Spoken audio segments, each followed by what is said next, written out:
Good morning, and welcome to today's discussion of the Seinfeld episode of the Diplomats Club. So to kick it off, any observations or any choice of where to start? Any particular scene, any particular character you'd like to discuss this morning? Anyone? I guess we can start with Kramer. He was displaying some signs of gambling disorder in this episode as him and the Texan try to bet on which planes or like the flight times and takeoff times. So things you could see that he was demonstrating, he was chasing after, evening out as he kept losing. He needed a friend to come in and give him money when he didn't have any more to bet. We didn't see Kramer try to really quit, like it didn't get that far in the episode, but usually people with gambling disorders have difficulty stopping. And then, in general, Kramer's a pretty agitated person, but agitation and things like that. Yeah, this condition, gambling disorder, was most recently categorized in the impulse control disorder chapter. So it was considered to be on a continuum with other illnesses like pyromania, as well as intermittent explosive disorder and others. In 2013, with the publication of the DSM-5, the APA moved it from the impulse control disorder chapter to the addictive disorder chapter. It's a new chapter in the DSM, new as of 2013. And it itself is divided into two sections. The substance-related disorders, alcohol, cannabis, etc., and the non-substance related disorders. And one example there is gambling disorder. If you looked at the definition, and it really hasn't changed from the DSM-4 to the DSM-5, there is significant overlap.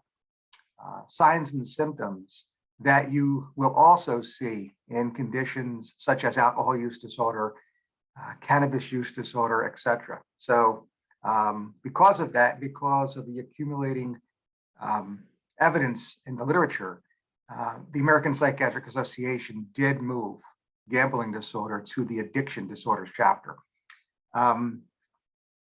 Before we talk more about addictions, does anybody know the other condition also published in the non-substance related addictions disorder chapter? Is it sex addiction? Not yet. Now, it's often discussed, but the APA has not recognized that yet. Internet gaming disorder. And again, if you look at these conditions, internet gaming disorder, gambling disorder, and any substance-related disorder, the DSM criteria demonstrates significant overlap. So hence the addiction disorders chapter of the DSM. One of the things about Kramer as well is that his behavior, and here you're gonna have to cheat because these are contained, that is, Kramer's behaviors are contained in other episodes, but he demonstrates addiction in other spheres, including caffeine, nicotine, and perhaps others. So even though controversial, there might be some cross addiction. And we see that in this as well. Kramer does seem to have multiple different personality traits that come to clinical attention, but one is how, quote unquote, addicted he can become to both substances, caffeine, tobacco, as well as non-substances, gambling. Treatment. Kramer comes to you for help with the behaviors that are identified in this episode of the Diplomats Club. What treatment plan are you putting together for him?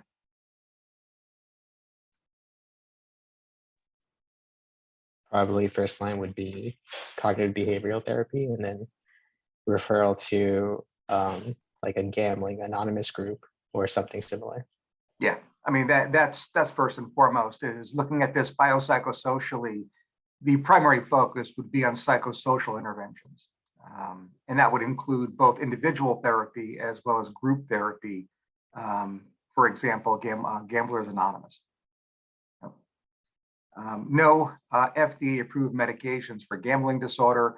Like any mental disorder, a comprehensive psychiatric evaluation may uncover a co-occurring mental disorder. So evaluation of and then treatment planning for co-occurring conditions is a routine aspect of psychiatric care. Any other thoughts on either gambling disorder or Kramer in this episode, The Diplomats Club?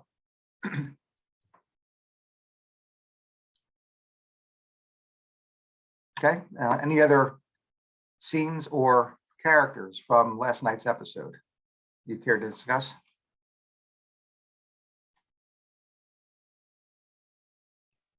I thought it was funny with Elaine and the guy she was working for with the whole socks scene and how he was like freaking out that like some are too tight, but then like this one might fall like at the end of the day, but not yet. But like in the long run, like he was being like a little bit dramatic about his socks. Right. So Mr. Pitt presents to you with, I'm not even sure what the chief complaint would be, but he presents to you because of his concern or because of his behavior linked to that scene, his socks. What are some of the things you want to discuss with him?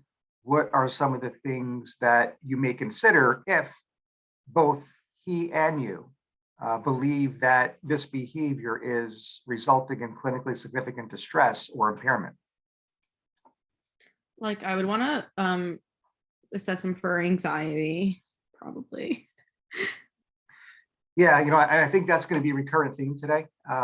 And we're going to carry this over to both film analyses this afternoon and probably reviewing the anxiety disorders. Mr. Pitt does certainly seem to be overly focused on his socks, and you could see some level of irritability in those scenes in his behavior. And to the extent that this is all deemed to be clinically significant and Mr. Pitt asks for help, I think anxiety would be a place to start. Now, one thing to keep in mind from a clinical perspective, not likely to appear on a shelf exam, is that anxiety in and of itself is not a disorder. And I don't think I need to really belabor this. Anxiety, especially for this group, can be very adaptive. So when those short coats go longer, your anxiety is going to increase. So I'll let you in on a little secret. And when you hold that code pager, your anxiety is going to increase even more, but to the benefit of everyone in that hospital while you're on call.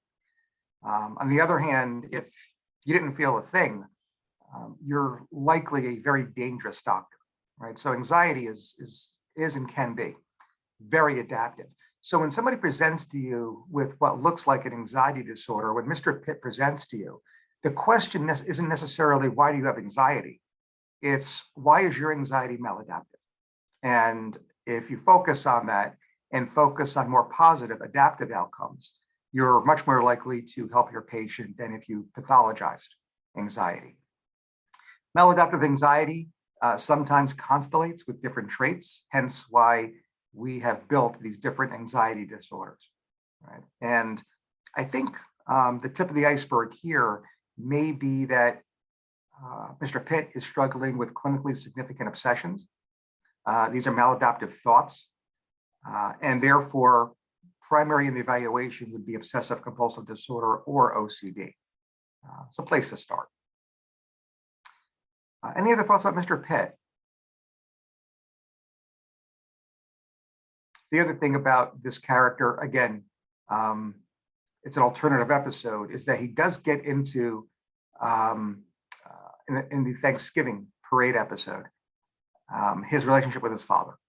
And it appears that that very harsh and distant relationship impacts his current adult behavior significantly. So, and the reason why I bring that up is because, again, another clinical pearl that probably is not going to appear on your exam, and that is While I know that now, after this clerkship, the majority of you have switched careers and are going into psychiatry, those of you who are not have to remember that, number one, you are going to see anxiety disorders in your non-psychiatric ambulatory care clinics. You are going to have to address this issue. Number two, as a clinical pearl, the number of patients that you do not refer to therapy with a diagnosed anxiety disorder should always equal 0. There are just rare exceptions to this rule. So as a gold standard, everyone you meet with clinically significant anxiety for whom you make a diagnosis, psychotherapy should be part of a routine biopsychosocial treatment plan. And if you forget that, just remember Mr. Pitt. Thoughts, observations? Anything else going on with Elaine here? I want to talk about how the lawyer of Mr. Pitt thinks that Elaine is trying to kill Mr. Pitt because she's in his will. And so she tells him to go to the pharmacist, and then he goes, and when he gets there, like Kramer already like knocked down like a side cap, I think it was. And so Jerry's like trying to pick it up, but he looks like he works there. So Mr. Pitt asks him for advice, and then Jerry just gives him whatever. And then it turns out that he gets like even more sick. So there's a couple of things going on here. One is the observation and misinterpretation by the lawyer, and then maybe a similar misinterpretation of environmental stimuli by Mr. Pitt, identifying Jerry as working at that pharmacy. Now, I don't really believe either of these are ideas of reference. However, it certainly opens the door to discuss this type of pathology. The idea of reference is a type of delusion. The delusions, similar to obsessions, are maladaptive thoughts. They're deficits in thought content. The obsession is considered to be a milder form, where the delusion, the more severe form. The cutoff is reality testing. An individual who is delusional has a breach in reality testing and remains rigid in their belief, even when presented information to the contrary. On the other hand, the individual with an obsession may or may not be reality-based. However, during any discussion, during any observation of their behavior, their obsessive behavior, they do demonstrate or should demonstrate some level of insight. That insight is absent in the individual who is delusional. So that is the cutoff in what primarily differentiates the delusion, that evidence of psychosis, albeit a deficit in thought content, from another deficit in thought content, a milder form of deficit labeled the obsession. Okay, so we talked about perhaps Mr. Pitt being obsessed, demonstrating an obsession focused on his socks. On the other hand, we have his lawyer that makes this comment, and then we have Mr. Pitt a little later on also misinterpreting. Again, it's going to be, I think, a valid discussion, and we really would need to sit down and speak to both the lawyer and Mr. Pitt as to whether or not these are true delusions. But if they are, the type of delusion that I think both characters demonstrate is called the idea of reference. The idea of reference is that delusion that is a misinterpretation of a real environmental stimulus. The lawyer and what the lawyer observes actually happens, but he has a delusional misinterpretation of, in this case, Elaine's motive. Okay, similarly, Jerry was really there in that pharmacy. There's no mistaking that. However, there was a misinterpretation of that environmental stimulus, aka Jerry, by Mr. Pitt. So while these might not be true ideas of reference because they may not be truly delusional, those two scenes do allow for the discussion of this particular form of delusion called the idea of reference. That is, a real stimulus in the environment is provided a delusional or psychotic misinterpretation. Right? ideas of reference. And the other thing I wanted to make, again, linking aspects of this particular episode, there is also a reference to the son of Sam in this episode. Anybody here hear of or know who the son of Sam is?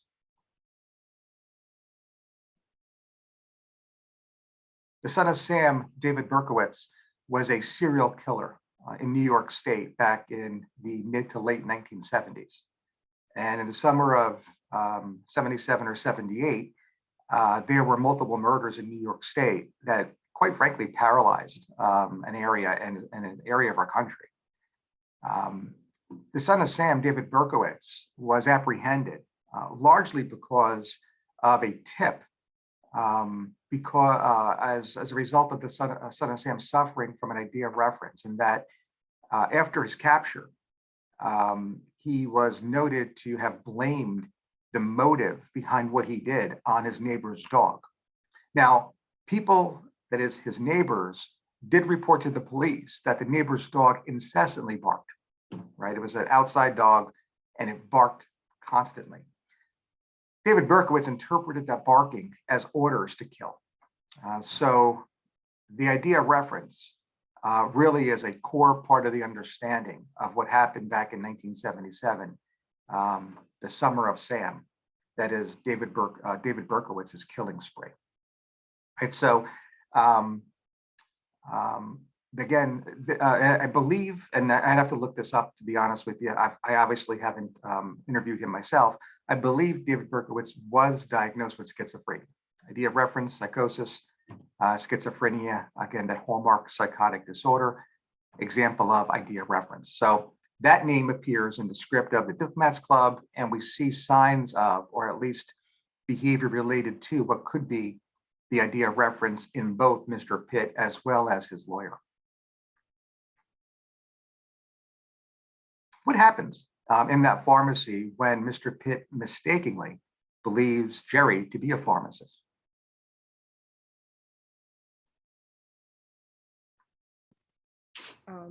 He buys appetite suppressant pills. And what are those pills likely containing?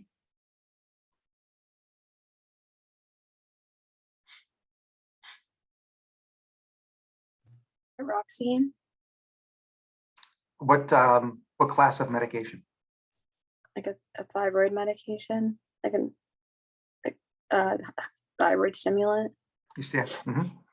And what would be the concern of, and let's switch gears a little bit here. Let's say somebody that you care for and have diagnosed with major depressive disorder and who you have started an antidepressant does the same exact thing.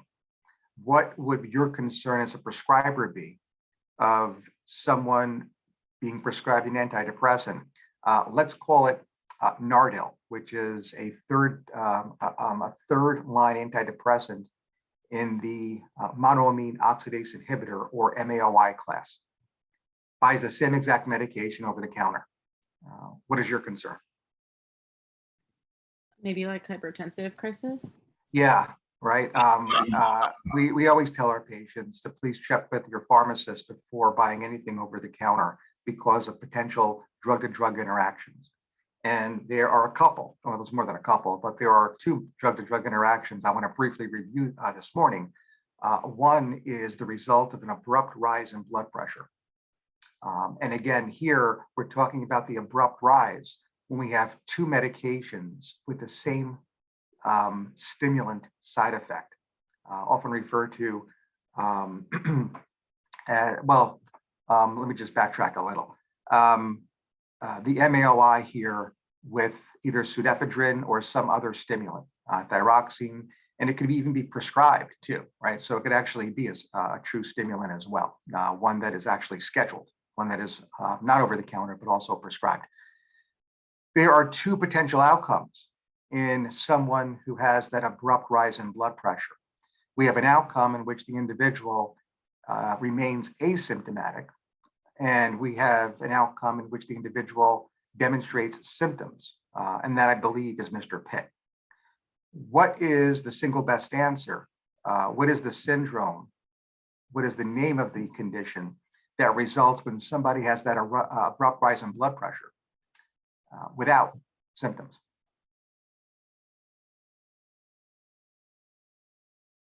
It's called a hypertensive urgency. The hypertensive urgency with a U is a medical diagnosis made that is based on blood pressure reading alone. Patient is asymptomatic. There are no clinical findings. I believe it's the cutoff is about 210/120, right? Without symptoms. Hypertensive urgency, and that name, that label, hypertensive urgency, is just that. It's focused on the blood pressure, which may or may not be due to the drug-to-drug interaction. So any rise in blood pressure over 210, or should I say 210/120, buys you that diagnosis. Similarly, or I should say conversely, there is the situation in which you have a rise in blood pressure and the patient is symptomatic. So there's some evidence of end organ failure. For instance, the brain, the individual can have a stroke. Heart could be heart attack, right? So there's kidneys, acute renal failure. So there's some evidence of end organ failure. That is called the hypertensive emergency or the hypertensive crisis. Those two terms are relatively interchangeable, right? Hypertensive emergency and hypertensive crisis.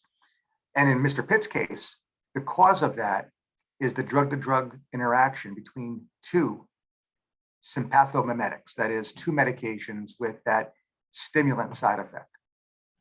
And in our case, it would be the combination of that MAOI. And that is the drug, the antidepressant drug, that on psych shelf exams is most commonly implicated when the single best answer is the hypertensive crisis or hypertensive emergency. Very often on psych shelf exams, often 60% or more, question writers do not expect psychiatry clerks to pick up the acute renal failure. Usually it's delirium, right, due to stroke. So the end organ is the brain on psych shelves, more often than not. So it'll be part of your differential diagnosis for acute mental status change, likely due to stroke, brought upon by that abrupt rise in blood pressure. So that's the evidence of that end organ damage, in this case, the end organ being the brain. An individual presents with delirium, and their delirium is deemed to be due to a medication interaction. However, in this case, while they are on the MAOI, there is no evidence that the individual ingested another sympathomimetic. What medication will you now inquire about that might explain the individual's new onset delirium?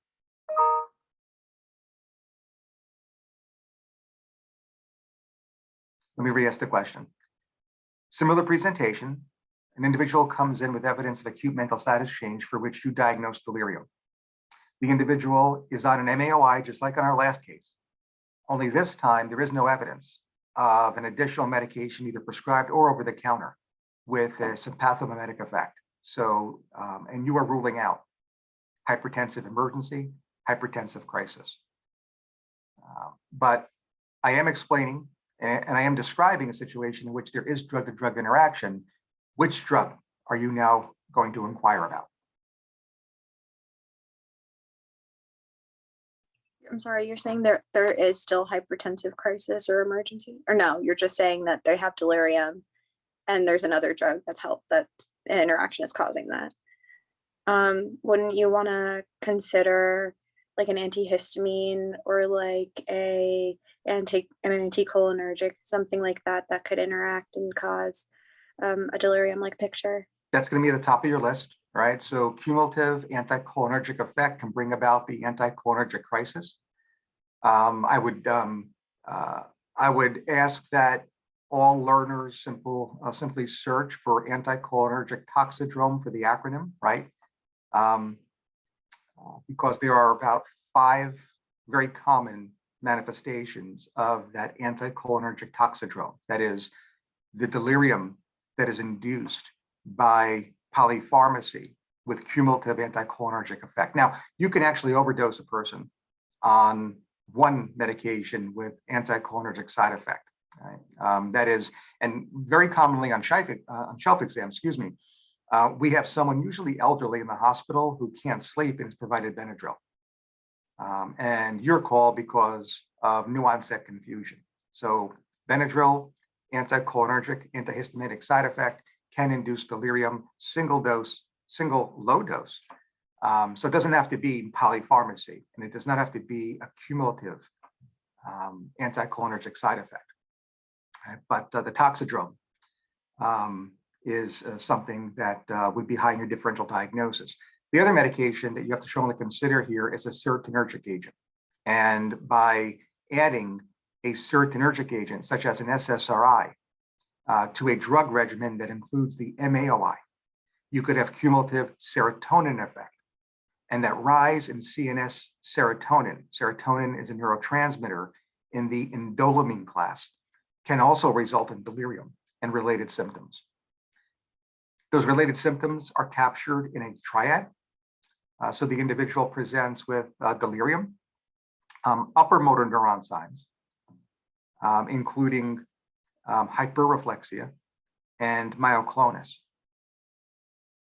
and autonomic instability, right? So there's that rise and fall of blood pressure. If you had a serotonin, if you were looking at like a picture of serotonin syndrome though, wouldn't you also be expecting them to have high blood pressure?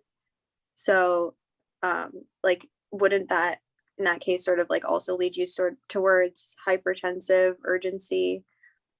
It's true. It's more labile blood pressure and autonomic instability than an abrupt rise in blood pressure. But yes. And care and treatment of this condition is, quote unquote, supportive. So maybe a medical intensive care unit support and close monitor of blood pressure. Exactly what you said. Mm-hmm. Now, the hyperreflexia distinguishes this condition from yet another medication-induced syndrome called the neuroleptic malignant syndrome, which is a side effect of neuroleptic drugs, especially when individuals are on multiple neuroleptic drugs or antipsychotic drugs. NMS also has autonomic instability and also has delirium as two parts of its triad. But the third part is areflexia. So there'll be absent reflexes, whereas in the serotonin syndrome, the individual will have hyperreflexia. So that might be a distinguishing component. We're right at the bottom of the hour. Any final observations or questions? All right, we'll leave it there. For our interns, we'll be back with our roundtable discussion at about 9:15. We'll see everybody back then. Thank you.